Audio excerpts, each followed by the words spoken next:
ನಮಸ್ಕಾರ ವೀಕ್ಷಕರೇ, ಇವತ್ತು ಮನೆಯಲ್ಲೇ ಗೋಬಿ ತರನೇ ಇರೋ ಸೋಯಾ ಮಂಚೂರಿ 10 ನಿಮಿಷದಲ್ಲಿ ಹೇಗೆ ಮಾಡೋದು ಅಂತ ನೋಡೋಣ ಬನ್ನಿ. ನೀವಿನ್ನೂ ನನ್ನ ಚಾನೆಲ್ನ ಸಬ್ಸ್ಕ್ರೈಬ್ ಮಾಡ್ಕೊಂಡಿಲ್ಲ ಅಂದ್ರೆ ದಯವಿಟ್ಟು ಸಬ್ಸ್ಕ್ರೈಬ್ ಮಾಡ್ಕೊಂಡು ವಿಡಿಯೋ ನೋಡಿ. ನಿಮ್ಮ ಒಂದು ಸಬ್ಸ್ಕ್ರೈಬ್ ಇಂದ ಇನ್ನೂ ಹೆಚ್ಚಿನ ವಿಡಿಯೋ ಅಪ್ಲೋಡ್ ಮಾಡೋದಕ್ಕೆ ಹೆಲ್ಪ್ ಆಗುತ್ತೆ. ಮೊದಲಿಗೆ ಸೋಯಾ ಚಂಕ್ಸ್ ನ 5 ನಿಮಿಷದ ಮುಂಚೆ ಇಲ್ಲಿ ನೆನೆಕೊಂಡಿದ್ದೆ. ಇವಾಗ ನೆಂದಿರೋ ಸೋಯಾ ಚಂಕ್ಸ್ ನ ನೀಟಾಗಿ ನೀರು ಹಿಂಡ್ಕೋಬೇಕಾಗುತ್ತೆ. ನಿಮಗೆ ಏನಾದ್ರೂ ಟೈಮ್ ಇತ್ತು ಅಂದ್ರೆ ಒಂದ್ 10-15 ನಿಮಿಷ ಮುಂಚೆ ನೆನೆಸಿಡಿ. ಇದು ನೆನ್ಸ್ಕೊಳಕ್ಕೆ ಒಂದ್ 5 ನಿಮಿಷ ಸಾಕು. ಇನ್ನು ಜಾಸ್ತಿ ನೆನೆಬೇಕು ಅಂದ್ರೆ ಇನ್ನೊಂದ್ 10 ನಿಮಿಷ ನೆನೆಸ್ಕೊಳ್ಳಿ. ಇವಾಗ ಕಲ್ಸ್ಕೊಳ್ಳೋದಿಕ್ಕೆ ಸೋಯಾ ಚಂಕ್ಸ್ ನ ಒಂದ್ ಪ್ಲೇಟಿಗೆ ಹಾಕೊಂಡು ಮೊದಲಿಗೆ ಒಂದು 5 ಟೇಬಲ್ ಸ್ಪೂನ್ ಮೈದಾ ಹಾಕೋತಾ ಇದ್ದೀನಿ. ಮೈದಾ ಇಲ್ಲ ಕಾರ್ನ್ಫ್ಲೋರ್ ಹಾಕೋಬೇಕಾಗುತ್ತೆ. ಕಾರ್ನ್ಫ್ಲೋರ್ ಇಲ್ಲ ಅಂದ್ರೆ ಮೈದಾನೇ ಹಾಕೊಳ್ಳಿ. ಸೋಯಾ ಚಂಕ್ಸ್ ಅಲ್ಲಿ ಸ್ವಲ್ಪ ಖಾರ ಇರ್ಲಿ ಅಂತವಾ ನಾನು ಖಾರದ ಪುಡಿ ಹಾಕೋತಾ ಇದ್ದೀನಿ, 1-2 ಟೇಬಲ್ ಸ್ಪೂನು. ನಾವು ಮಂಚೂರಿ ಮಾಡ್ಬೇಕಾದ್ರೂ ಹಾಕೋತೀವಿ, ಇವಾಗ್ಲೂ ಹಾಕೋತಾ ಇದ್ದೀನಿ 2 ಸ್ಪೂನು. 1 ಟೇಬಲ್ ಸ್ಪೂನು ಶುಂಠಿ ಬೆಳ್ಳುಳ್ಳಿ ಪೇಸ್ಟ್ ಹಾಕೋತಾ ಇದ್ದೀನಿ, ಮನೆಯಲ್ಲೇ ಮಾಡಿರೋಂಥದ್ದು. ರುಚಿಗೆ ತಕ್ಕಷ್ಟು ಉಪ್ಪು ಹಾಕೊಂಡು ಇವಾಗ ಚೆನ್ನಾಗಿ ಕಲಿಸ್ಕೊಳ್ಳಿ. ಚೂರ್ಚೂರೆ ನೀರು ಹಾಕೊಂಡು ಕಲಿಸ್ಕೊಳ್ಳಿ. ಸೋಯಾ ಚಂಕ್ಸ್ ಒಂದೊಂದು ಪೀಸಿಗೂ ಚೆನ್ನಾಗಿ ನಾವು ಮೈದಾ ಹಿಟ್ಟು ಮಸಾಲೆ ಎಲ್ಲ ಹಾಕಿರೋದು ಚೆನ್ನಾಗಿ ಹಿಡಿಬೇಕು. ಆ ತರ ನಾವು ಕಲಿಸ್ಕೋಬೇಕಾಗುತ್ತೆ. ಜಾಸ್ತಿ ತೆಳ್ಳಗೂ ಕಲಿಸ್ಕೋಬೇಡಿ, ಜಾಸ್ತಿ ಗಟ್ಟಿಗೂ ಕಲಿಸ್ಕೋಬೇಡಿ. ಮೀಡಿಯಮ್ ಆಗಿ ಹಿಂಗೆ ಎತ್ತಿ ಹಿಂಗೆ ಹಾಕೋ ತರ ಇರಬೇಕು. ಆ ತರ ಕಲಿಸ್ಕೋಬೇಕಾಗುತ್ತೆ. ಮೊದಲಿಗೆ ನೀರ್ನ ಜಾಸ್ತಿ ಹಾಕೊಳ್ಳೋದಕ್ಕೆ ಹೋಗ್ಬಿಡಿ. ಜಾಸ್ತಿ ಹಾಕಂದ್ರೆ ತೆಳ್ಳಗಾಗ್ಬಿಡುತ್ತೆ. ಒಂದು ಚೂರ್ಚೂರೆ ಹಾಕೊಂಡು ಕಲಿಸ್ಕೋತಾ ಹೋಗ್ಬೇಕಾಗತ್ತೆ. ಕಾರ್ನ್ಫ್ಲೋರು ಇಲ್ಲ ಮೈದಾ ಒಂದೇ ಹಾಕ್ಬಿಟ್ಟು ನಾವು ತೇಲಿಸ್ಕೋಬಹುದು. ಸ್ವಲ್ಪ ಮಸಾಲೆ ಇರ್ಲಿ ಅಂತ ಶುಂಠಿ ಬೆಳ್ಳುಳ್ಳಿ ಪೇಸ್ಟ್, ಸ್ವಲ್ಪ ಖಾರದ ಪುಡಿ ಹಾಕೊಂಡಿದ್ದೀನಿ. ಇವಾಗ ಕಲಿಸ್ಕೊಂಡಿದ್ದಾಗಿದೆ. ಇದನ್ನ ಸೈಡಲ್ಲಿ ಇಟ್ಟು ಗ್ಯಾಸ್ ಮೇಲೆ ಒಂದು ಬಾಣಲಿ ಇಟ್ಕೊಳ್ಳೋಣ. ಅದಕ್ಕೆ ಒಂದು ತೇಲ್ಸೋಷ್ಟು ಎಣ್ಣೆ ಹಾಕೊಳ್ಳೋಣ. ಒಂದು 250 ml ಎಣ್ಣೆ ಹಾಕೊಳ್ಳಿ. ಎಣ್ಣೆ ಕಾದಿದ್ದಾದ್ಮೇಲೆ ಒಂದೊಂದೇ ಬಿಡ್ತಾ ಬನ್ನಿ. ಸೋಯಾ ಚಂಕ್ಸು ಬೇಗನೆ ಬೆಂದೋಗುತ್ತೆ. ಒಂದು 5 ನಿಮಿಷ ಬೇಯಿಸಿದ್ರೆ ಸಾಕು. ರೋಸ್ಟ್ ಮಾಡ್ಕೊಂಡ್ರೆ ಮತ್ತೆ ನಾವು ಮಂಚೂರಿ ಮಾಡ್ಬೇಕಾದ್ರೂ ಬೇಯಿಸ್ಕೋಬಹುದು. ಈ ಸೋಯಾ ಮಂಚೂರಿ ರೆಸಿಪಿ ತುಂಬಾ ಈಸಿ. ಒಂದು 15-20 ನಿಮಿಷ ಇದ್ರೆ ಸಾಕು, ಆರಾಮಾಗಿ ಮಾಡಿಬಿಡ್ಬೋದು.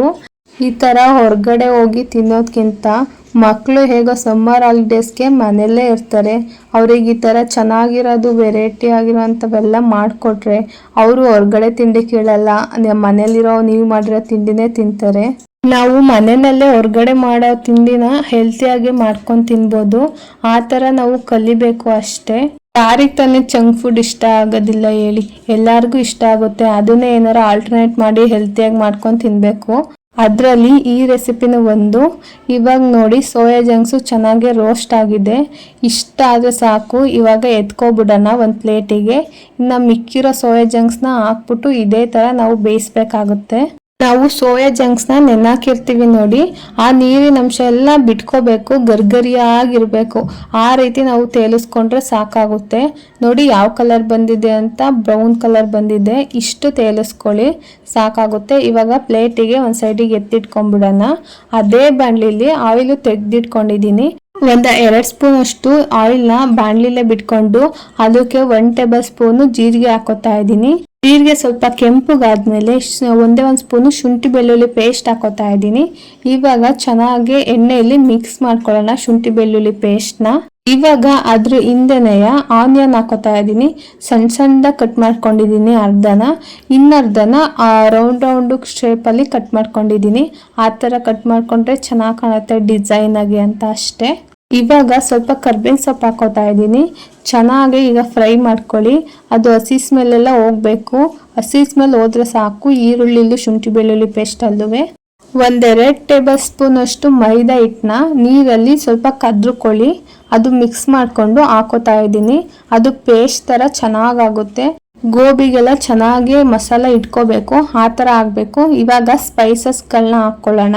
1 ಟೇಬಲ್ ಸ್ಪೂನು ನಾನು ಗರಂ ಮಸಾಲ ಹಾಕೋತಾ ಇದ್ದೀನಿ. 1 ಟೇಬಲ್ ಸ್ಪೂನು ಖಾರದ ಪುಡಿ ಹಾಕೋತಾ ಇದ್ದೀನಿ. 1 ಟೇಬಲ್ ಸ್ಪೂನು ಕೊರಿಯಂಡರ್ ಪೌಡರ್ ಅಂದರೆ ಧನಿಯಾ ಪುಡಿ ಹಾಕೋತಾ ಇದ್ದೀನಿ.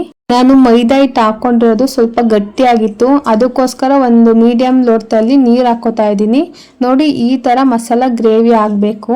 ಸಾಂಬಾರ್ ಟೈಪು ಈ ಥರ ಕ್ರೀಮಿ ಸ್ಟ್ರೆಚರ್ ಬರಬೇಕು. ಆ ಥರ ನಾವು ಸಮ ಮಾಡ್ಕೋಬೇಕಾಗುತ್ತೆ. ಇವಾಗ ಒಂದು 4-5 ಟೇಬಲ್ ಸ್ಪೂನು ಟೊಮೊಟೊ ಕೆಚಪ್ ಹಾಕೋತಾ ಇದ್ದೀನಿ. ಇವಾಗ ಚೆನ್ನಾಗಿ ಮಿಕ್ಸ್ ಮಾಡ್ಕೊಳ್ಳೋಣ. ನೋಡಿ ಎಷ್ಟು ಚೆನ್ನಾಗಿ ಬಂದಿದೆ ಅಂತ. ಇವಾಗ ರುಚಿಗೆ ತಕ್ಕಷ್ಟು ಉಪ್ಪು ಹಾಕೊಳ್ಳಿ. ಜಾಸ್ತಿ ಹಾಕೋಬೇಡಿ, ನೋಡ್ಬಿಟ್ಟು ಹಾಕೊಳ್ಳಿ ಉಪ್ಪನ್ನ. ಈ ಮಸಾಲೆ ಒಂದೇ ಒಂದು ಸಣ್ಣ ಕುದಿ ಬಂದ್ರೆ ಸಾಕು. ಅವಾಗ ನಾವು ತೇಲಿಸ್ಕೊಂಡಿರೋಂಥ ಸೋಯಾ ಚಂಕ್ಸ್ನ ಹಾಕೋಬೇಕಾಗುತ್ತೆ. ಹಾಕೊಂಡು ಚೆನ್ನಾಗಿ ಮಿಕ್ಸ್ ಮಾಡ್ಕೊಳ್ಳಿ ಸೋಯಾ ಜಂಕ್ಸ್ನ. ಅದು ತುಂಬ ರುಚಿಯಾಗಿ ಬರುತ್ತೆ, ಕ್ರೀಮಿ ಟೆಕ್ಸ್ಚರಲ್ಲಿ ಬರುತ್ತೆ. ನಿಮಗೆ ಗಟ್ಟಿ ಬೇಕು ಅಂದರೆ ಗಟ್ಟಿ ಮಾಡ್ಕೋಬೋದು.